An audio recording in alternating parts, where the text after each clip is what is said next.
getting jobs in concept art in sci-fi horror settings. Working almost a decade on Call of Duty games, that was a time where I got to work on like every kind of concept.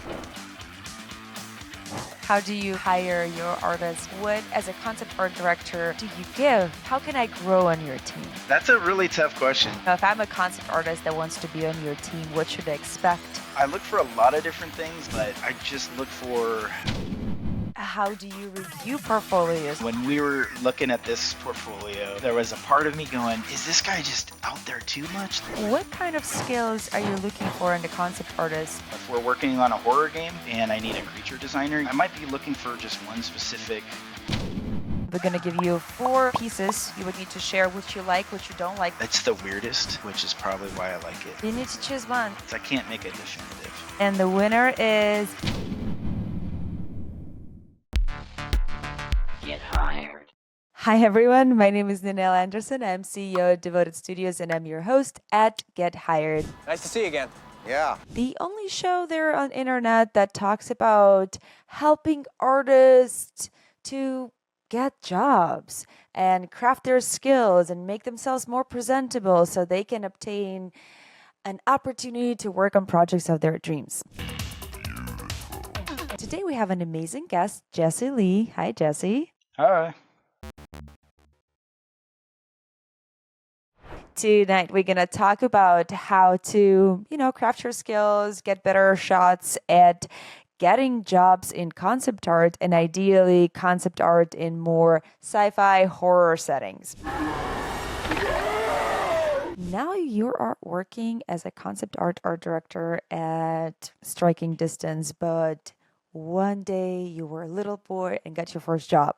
What was that? What was the experience? How did you get your first gig in gaming industry? Was it hard?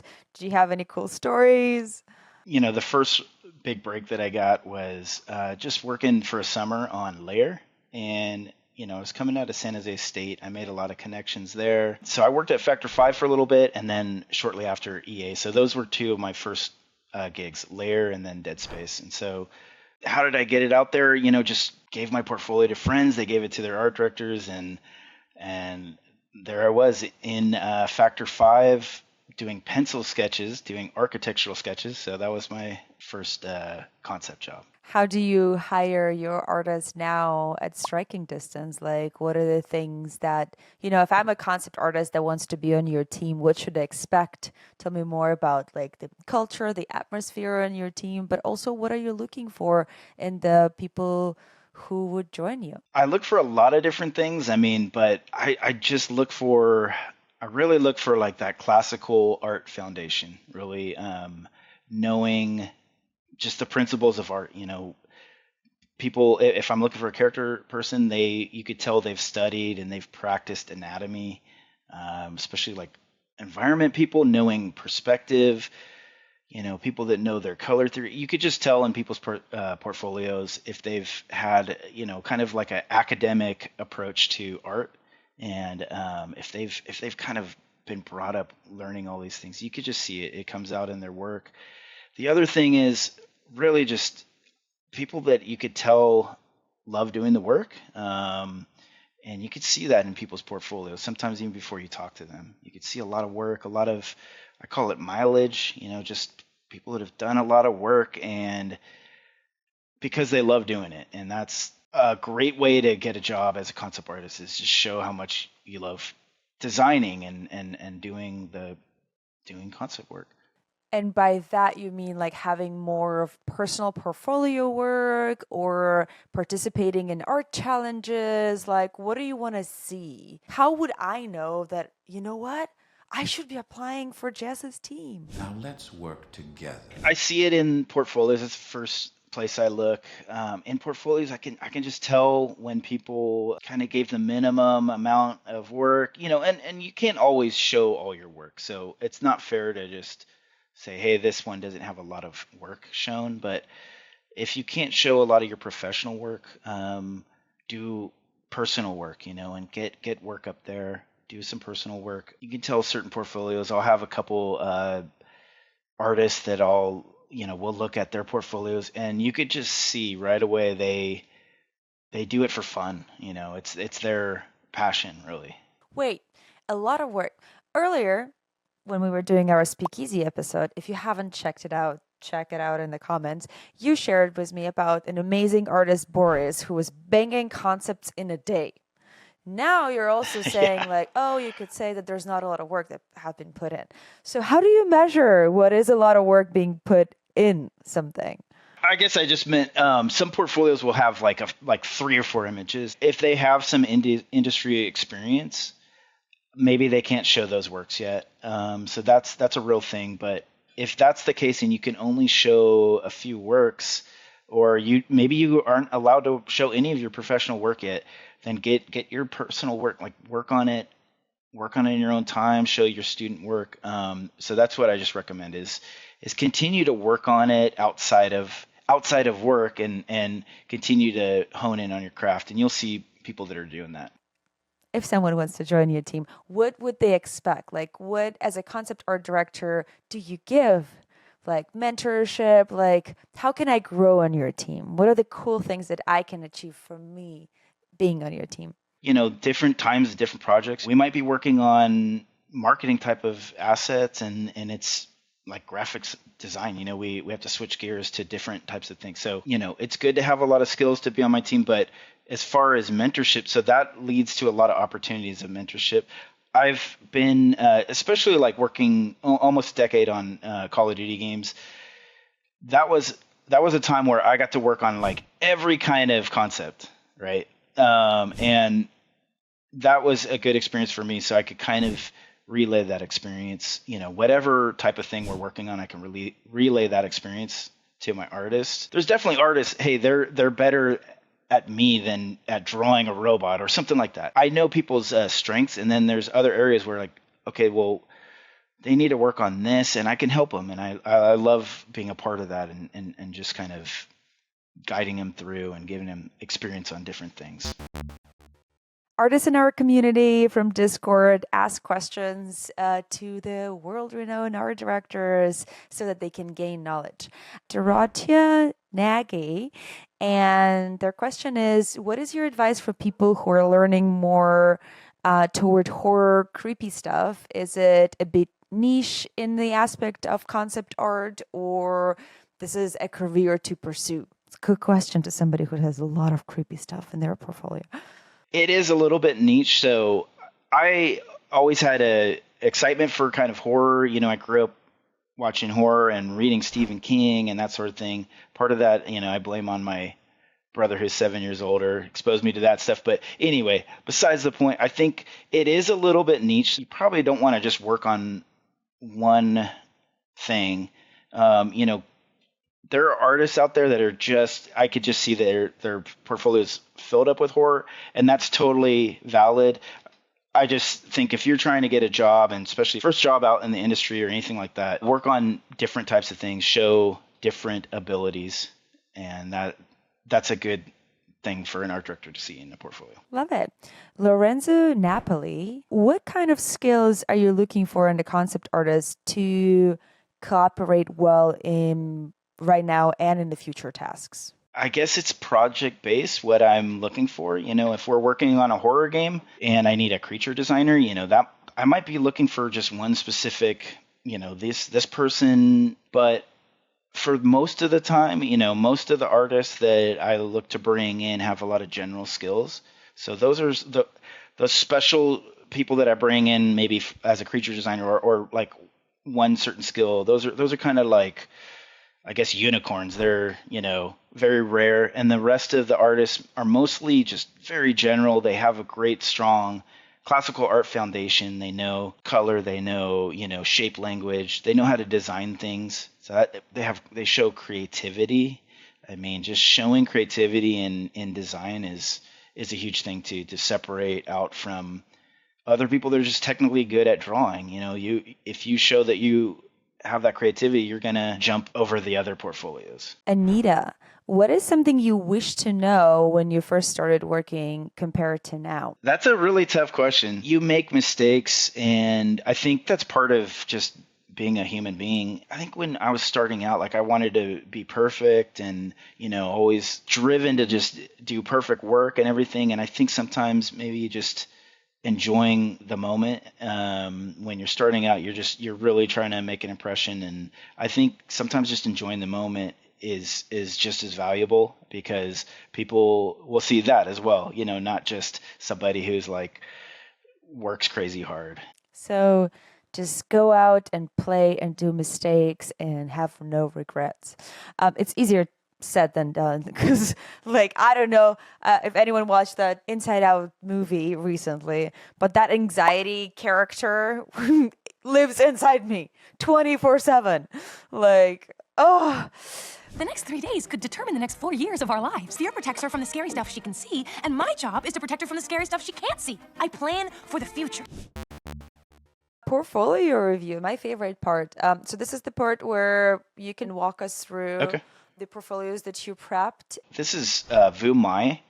This is his personal artwork. This made a huge impression on me. This is just Vu enjoying art, doing plein air paintings, going out. He lives in San Francisco, just going out in the city and painting, going out into the forest. This is his free time. And so this is kind of what I was talking about earlier, where you just tell when people love art and they do it and they care about, improving and getting better. Here's one of Wow, Vu's such projects at Disney Interactive. This is Different. before he came. So the thing that really stood out was Vu's handling of natural light. You could see an image where he's doing this kind of warm light and then kind of the cooler nighttime light. You could just see he has a great handle. And this is coming from that, doing those plein air paintings that he does, that he has this great handle on painting natural light. Was it like the laugh from the first sight? You're like, this is it, we're hiring.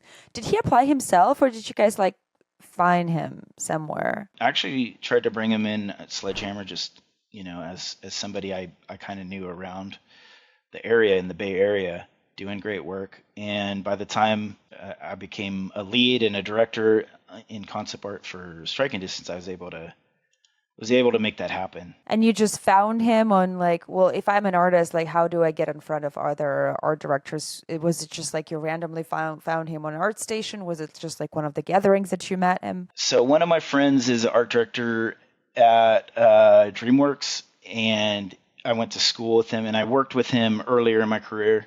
He was recommended by my friend John Paul, and when you have that kind of recommendation from somebody you trust and somebody who's is just an art genius, then you listen to him, and then that's even before seeing his portfolio. Then seeing his portfolio is just super easy to know why that's a person I would hire. I don't get this. He's the best candidate in the class. Who else do you have there? Longsha was a guy I tried to bring on a couple different times as well. Finally landed him for an undisclosed project. He had a very specific skill set. You could tell this guy has a great imagination. How can you tell that?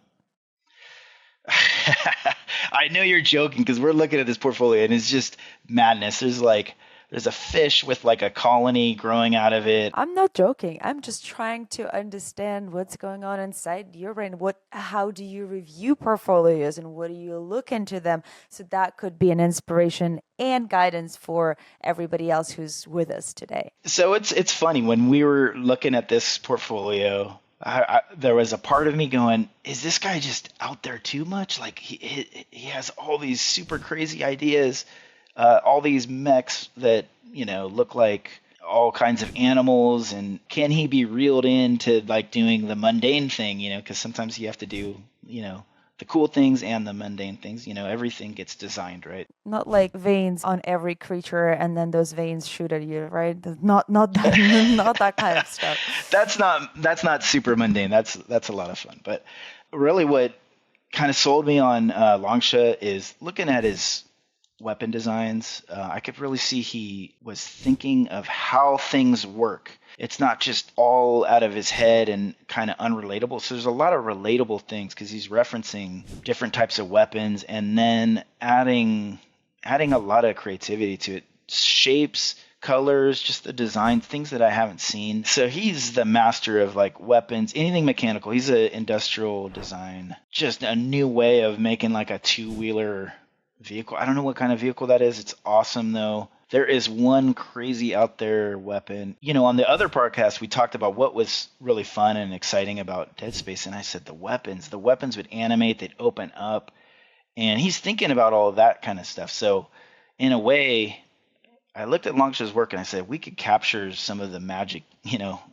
I might not have been thinking exactly of Dead Space, but that always had an impression on me. Chi Wai Lao is an amazing concept artist that did the weapons on Dead Space 1, and just really thought of interesting ways that they animate and ways to make weapons exciting.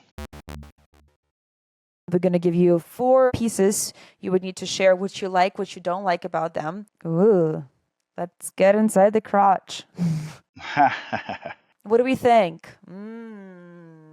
I think there's some really good mood. I like the mouth and the face, the pose. I would probably work on the pose a little bit because I kind of lose maybe on my shot, maybe it's dark on my screen, but I kind of lose some of the arms. So that's what I would mess around with. I would mess around with the pose on this one. Oh, I can fix that. No problem. Okay, next. Ooh. You know what? I like the ideas in this one. Yeah, I think they're trying some new things. Kind of like a spider eyes and The teeth are a little hard to make out. They're a little small at the bottom, and maybe those get a little bigger. That's my critique there. Awesome. Next. Oh, the costume on this is cool. It's a different costume. It feels Asian and it feels a little Star Wars. If we worked on the contrast of the face, that's one thing I would kind of talk about. The face kind of hidden. It's in shadow, but maybe there's a secondary light source that kind of just like, I had to bring in some secondary light sources in my room so, you can see my face on this podcast. Maybe there's a secondary light source, but that's the only critique I'd say of this really cool idea. That's a cool idea, Misty. Okay. Next. Ooh. Okay. This one is interesting. It's almost like, is the creature part of the environment? Is that a creature? Yeah, I don't know exactly who that is, but it's interesting. It's definitely interesting change in materials. I like seeing the metals with the kind of more fleshy organic stuff. The contrast could be my screen, could be a little too contrasty on my screen, but it's harder to see some of the figures in the background, but I almost want to see them a little bit more. I love it though, like the vast amount of space back there. These look like giants. That's all for today, boys. Now you have to choose your favorite one, and we're going to do the portfolio review of your favorite piece of the artist. All of these have something fun and interesting, a new take. This second to the last one is just so different. It's the weirdest, which is probably why I like it. I kind of lose the characters in the background, but this is one of my favorites. Love it. It's one of my favorites. I can't make a definitive. Well, you need They're to all choose good. ones because we're going to do a portfolio review of the favorite. Okay, let's look at this one. Okay. So, and the winner is Valentin Borovchuk. Hello.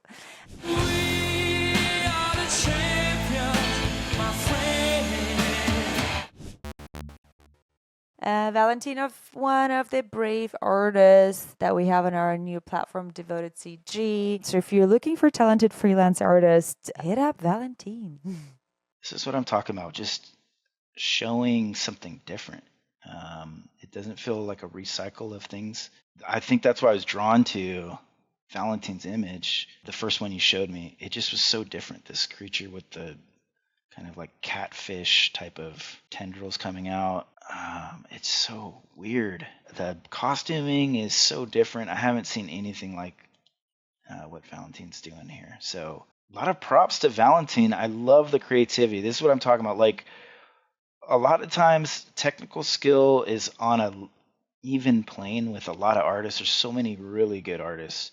And then you see something that's like, I haven't seen that before. And that's where it stands out and, gets an extra consideration. Now, it's good to be able to show that you can draw and design really, really normal things. I think that's also very valid. There's a lot of like very normal things we just need. But to really have a go-to creative person. This is an awesome portfolio. I'm really liking this. Yay! You see, sometimes people think that making your portfolio full of stuff that is more generic and more like Call of Duty is what gonna get you a job. But you want to stand out in the sea of absolutely similar work. So thank you so much, Valentine, for being brave and submitting your work. You are wonderful. You are so wonderful. Jesse, thank you so much. And shout out to all the other artists that participated: Lorenzo, Napoli, Baruhan, Titties, Dorothea Nagu. Thank you so much for being so brave of participating and showing your work out and allowing other artists to learn from that. It's great work. And, I know it's give criticism to everything, but everything had like some really cool ideas. So great work, everybody. Jesse, thank you so much for coming to our show and sharing your wisdom. I hope this will allow a lot of artists better sharpen their skills and get opportunities to work on the projects of their dreams.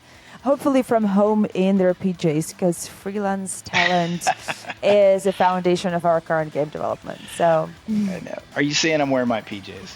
I'm most of the time wearing my PJs. So there's no there's no There's criticism. no shame. There's I've been working from home for the last 9 years, and I do not want to change that.